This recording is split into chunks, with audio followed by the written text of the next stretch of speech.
The dense, foggy woods of the isolated wildlife sanctuary were as silent as they were ancient. Towering pines and gnarled oaks lined the narrow paths, their branches hanging like arms ready to grasp anyone who dared wander too far. It was a place where nature held its ground, a sanctuary for animals that had nowhere else to go, a place where the world seemed suspended in time. The only signs of life were the whispers of leaves rustling in the breeze and the occasional snap of twigs underfoot. Milo, a small donkey with a coat of soft gray fur, had lived here for as long as he could remember. He had been brought to the sanctuary as a young foal after being rescued from a distant farm where he had been neglected.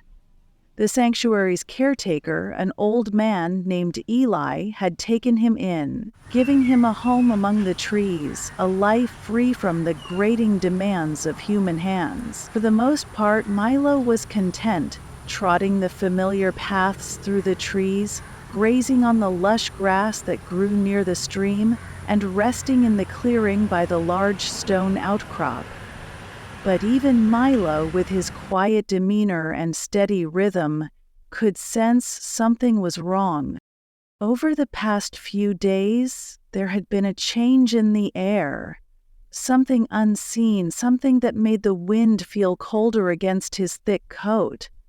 The animals that once roamed freely, darting between trees or splashing in the stream, had gone still. Even the usually boisterous squirrels, chattering from high in the branches, had fallen silent. The crows that would have usually filled the skies with their harsh calls kept to the shadows, their presence more ominous than reassuring. One evening, as twilight deepened into a smoky haze, Milo wandered further than he ever had before. The trees closed in tighter, and the path became indistinct, swallowed by the ever-growing mist.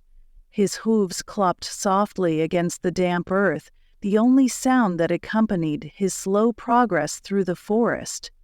The familiar crunch of underbrush seemed to echo too loudly now, making him feel like something was always just behind him. But when he turned, nothing was there, only the mist, swirling like a living thing. Then the sound came, a distant rustling. It was subtle at first, just the faintest crack of leaves breaking.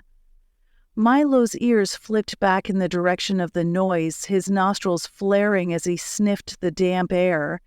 He stood still for a long moment, waiting. The air felt thick with something intangible, but his senses told him nothing good was coming. Another rustle, closer this time. Milo turned and began to move quickly, his hooves now pounding against the earth. But he wasn't fast enough. Out of the mist, a large shape loomed, dark, hulking. At first he thought it might be a bear, but the shape was too long, too sinewy. It was a wolf. Milo froze.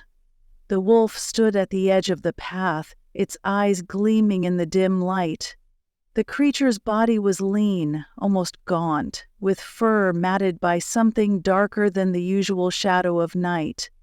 It didn't growl, nor did it advance right away. Instead, it simply watched Milo, its sharp eyes calculating, studying. In that moment, the forest seemed to hold its breath. The wolf's presence was commanding, almost as if it was waiting for something to happen, something that wasn't yet clear.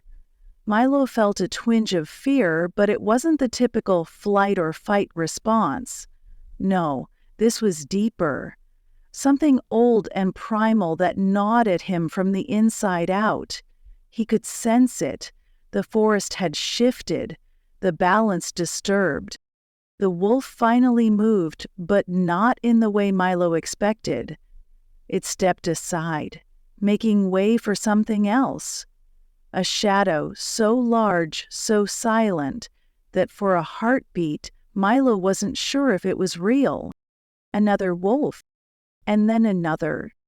They appeared one after the other, their dark figures moving fluidly between the trees, gliding through the mist as if the air itself parted for them. There were no sounds, no growls, no snarls, only the soft rustling of leaves as the pack moved in eerie synchrony. The first wolf that had approached Milo now circled behind him, its eyes never leaving him. The others positioned themselves strategically, their eyes gleaming in the shadows. Milo's heart pounded against his chest, but he didn't flee. He knew there was something else at play here, something that had nothing to do with a simple predator-prey relationship. This wasn't just hunger, this was something different, something more ancient. He could feel the pack's intelligence in the way they moved, coordinated, anticipating every tiny shift of his body. It was as if they were waiting for a sign, some command that had yet to come. The mist thickened, and the forest felt impossibly still. Then Milo felt it, the sudden chill that spread over his skin, the oppressive weight that filled the air. A low, haunting sound echoed from the distance. A howl, but not from a wolf. No, this sound was deeper, more resonant, like an ancient song rising from the earth itself. And then, from the shadows of the trees, something enormous stepped forward, a creature unlike anything Milo had ever seen. It wasn't a wolf. It was something much older. Its massive, muscled body was covered in dark fur, and its eyes were glowing like embers. Its mouth was filled with sharp, curved teeth, but its movements were slow and deliberate, like a king walking among his court. The pack of wolves moved aside, almost in reverence, as the creature approached. The ancient beast stopped a few paces from Milo, who stood frozen in place. The eyes of the wolves, the enormous creature, all turned to him. The air hummed with an unspoken tension, the weight of something vast and unknowable pressing down on him. And then, just as suddenly as it had all begun, the creature turned. Without a sound, it vanished back into the mist, the pack following in perfect harmony. Milo stood alone in the clearing, his breath coming in quick, shallow gasps. His legs trembled as the oppressive silence returned. The tension that had filled the air seemed to lift, leaving behind a strange sense of quiet dread. He wasn't sure what had just happened, but something inside him had shifted. The forest, the creatures, everything felt changed, as if a veil had been lifted. As he made his way back along the path, the fog parted just enough for a sliver of moonlight to touch the earth. Milo looked up at the sky, his heart still racing, but now with a sense of reverence. There was something older than him here, something that ruled the shadows of the forest, something that had been waiting for a moment like this. And for the first time, Milo understood that the forest was not just a sanctuary. It was a place where the past still lived, breathing, watching, waiting. Milo continued his slow, deliberate trek back toward the clearing, his mind swirling with confusion and disbelief. The sensation of being watched lingered, as if the forest itself was alive with unseen eyes, its ancient heartbeat pulsing beneath the earth. Every rustle of leaves now sounded like a whisper, and every snap of a twig felt like a warning. It was as if the mist had swallowed him whole, and he was now a mere figure moving within a world he didn't quite understand. The moonlight that had once been so reassuring now felt distant, cold, and oppressive. As he neared the clearing where he usually rested, the soft whinny of another donkey drifted through the trees.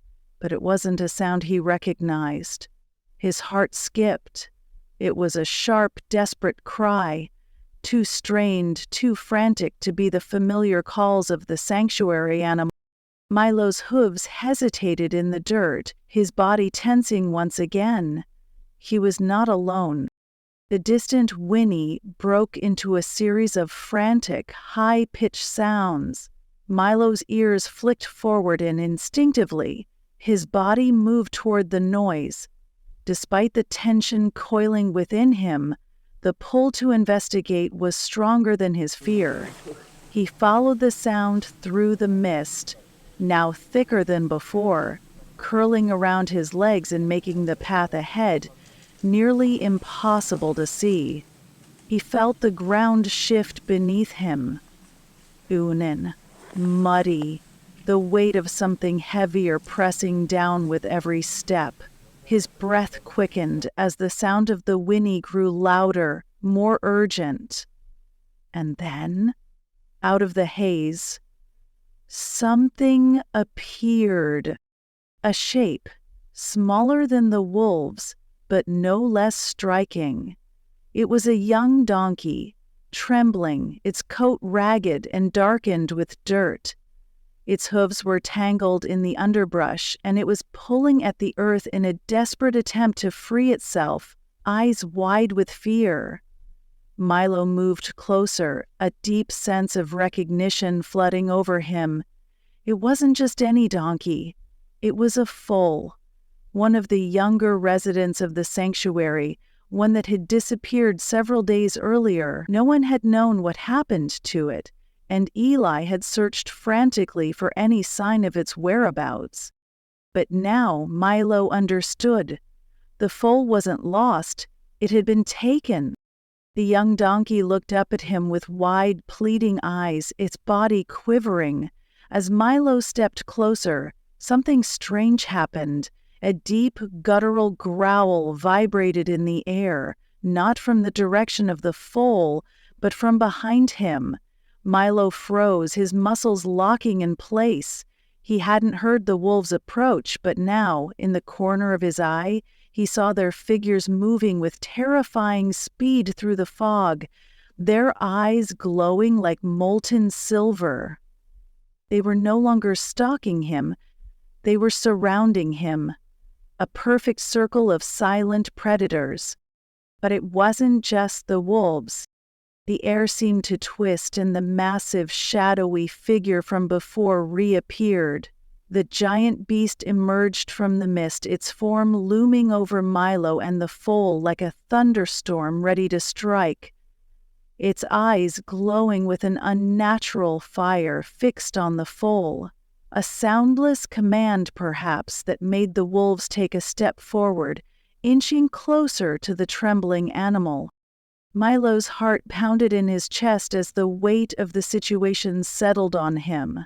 He could feel the ancient power in the air, the same force that had stirred the wolves to gather around him earlier, that had silenced the forest and awakened the creatures of the night. It was not just a predator-prey dynamic. The foal was not merely in danger. It was part of something much larger, something that was now unfolding with terrifying clarity. Milo's body reacted before his mind could fully comprehend what was happening. He moved, his hooves slipping against the wet ground as he charged toward the foal, placing himself between the young donkey and the advancing pack. The wolves hesitated, their eyes flickering between Milo and the larger creature behind them, uncertain of what to do next. But the ancient beast was not uncertain. It stepped forward, its massive form blocking the path of the wolves. It had a presence that seemed to quell the very air around them, and with a single, measured movement, it extended its long, clawed paw toward the foal. It wasn't a threat, it was a gesture, a demand. The foal, terrified and confused, looked between the two figures, its body frozen in fear. Milo's heart ached as he looked down at the foal, recognizing the helplessness in its eyes. It wasn't just a wild animal instinct that had driven him to protect the foal. It was a deeper understanding, a bond that transcended species. He had grown up in this sanctuary, and in his quiet, steadfast way, he had come to see the forest not just as a home, but as a living, breathing entity. And now it was asking him to play a role. The wolves, despite their predatory nature, remained still, watching with bated breath.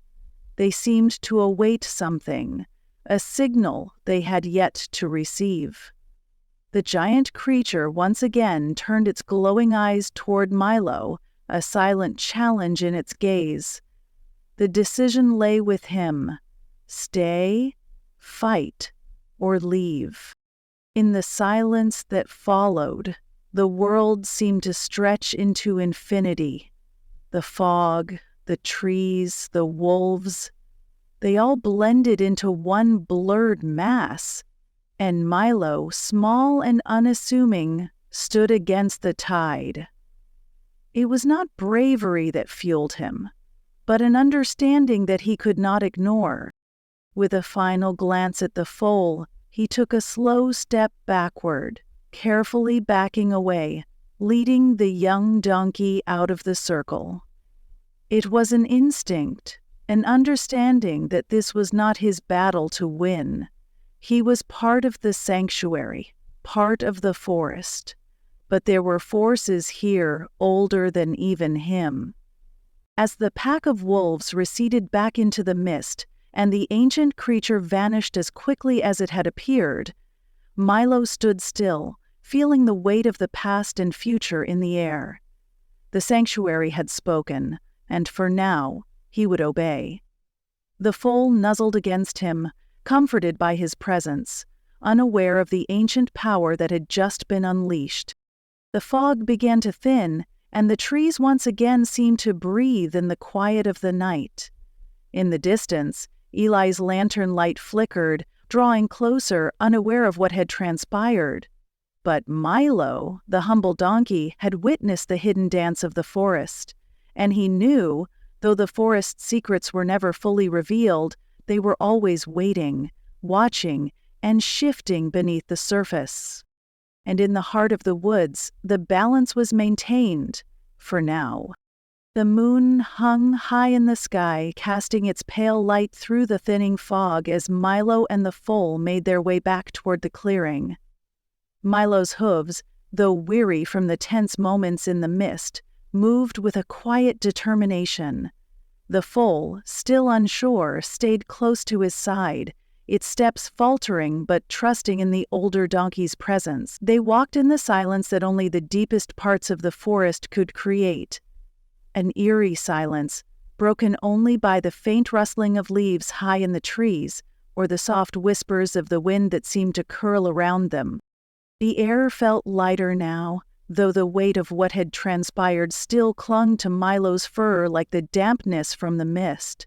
He couldn't shake the images of the wolves, the massive beasts that had appeared from the shadows, and the sense of ancient power that had filled the clearing. It was not something he could explain, nor did he want to. Some things in the forest were beyond understanding, beyond the grasp of even the most observant creatures. It had always been that way. But tonight, he had seen a glimpse into something darker, something deeper than the peaceful sanctuary he had always known. As they neared the clearing, the flickering light of Eli's lantern became clearer. The caretaker was just outside, walking slowly between the rows of wooden fences where the other animals rested, his hunched figure barely visible against the backdrop of the trees. Milo felt a rush of relief. Eli was safe. He would understand. He always understood. The foal gave a soft whinny, as though it recognized the safety ahead as well. But as they approached the clearing, something was off. Eli stopped in his tracks, his lantern casting long, wavering shadows across the dirt path. His posture was stiff, his usual gait hesitant. Milo paused, the hairs on his back rising, a faint shiver running down his 你看它这 spine. 个字体 The 上面的 lantern 字 light flickered and 吃的时候 dimmed, 都是蓬 as 蓬 though 裙面的， struggling to 毛 hold 都 its 打开 ground in 了， the oppressive atmosphere 这 that 皮带 hung 很 in 像，它的 Eli's 太 gaze 湿了， met Milo's, but it wasn't the familiar warmth of recognition that filled his eyes. It was something colder. His face, once weathered by years of care for the sanctuary, seemed drawn, his brow furrowed in confusion, or perhaps something darker. Milo, Eli murmured, his voice strained, as though speaking in a dream. Milo's hooves shuffled nervously, and the foal, sensing the tension, took a hesitant step back. The air around them felt thick, too thick for the soft breeze that should have been passing through. The trees, once silent witnesses to the sanctuary's life, now seemed to lean closer, their branches creaking in the silence. Milo's body tensed again, a sense of danger rising once more. There was something not quite right about Eli's presence here, something he hadn't noticed before, a shift that had occurred while he was in the mist. Eli's eyes flicked down, and for a moment his expression softened, just slightly, as he looked at the foal still trembling in Milo's shadow. But when his gaze lifted again, it was colder, more calculating. He stepped forward, his movements slow, deliberate. Milo's hoofs shifted uneasily on the ground, but he did not retreat. He stood between Eli and the foal, his body bracing for whatever strange force had crept into the air. It was then that he noticed the subtle change in Eli's eyes, the shift in the way his hand held the lantern, grip too tight, knuckles white.